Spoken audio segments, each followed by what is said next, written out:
Hi, mga Madam Yaya. Ani pa nang ganami nga ni Mother's Day. No, kulayin ka na akong boss. May kan tayo. May enjoy ang gusto.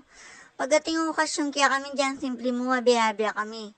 Kinabukasan pala yan. Maranya nilabing ka na akong boss. Siyempre, yung ka na akong routine pag-ready kang bakalano. Ay, mag-ready niya kanyang ken. Ano yung kabang ating niya pang oras?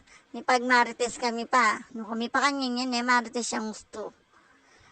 Lokwan-lokwanak pa kanyang ken. Ano yung isipan ko na nung iluto ko. Nang isipan mo isipan ko na anong iluto ko, ako may putang datang ka, tinang makaredim pa mga anak, kaya. Ano yung palawal kami palawi kami kaya mabay kami idara.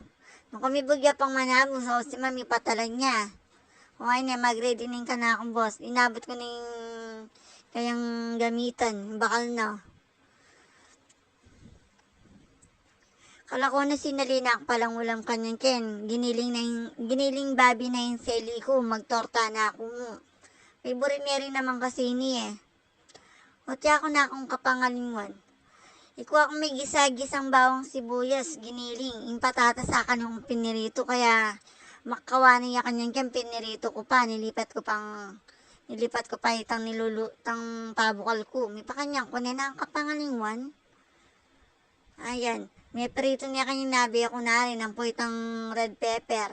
So, kapangalingon ko, namipahin kaya kayo madam niya, ino ko.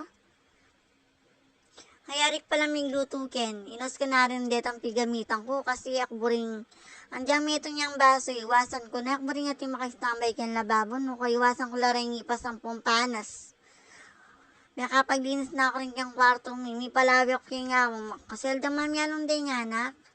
O na may istambay kang kilwal. Nakmatulay kita nga sunandara. Tapan diyang malatiyam, tiniya mo palang katakutan tarabit. Ay ni pala, papuntanin na yung ngabi ako niyang kin. Wala pa po nga makapal pakipalaw lang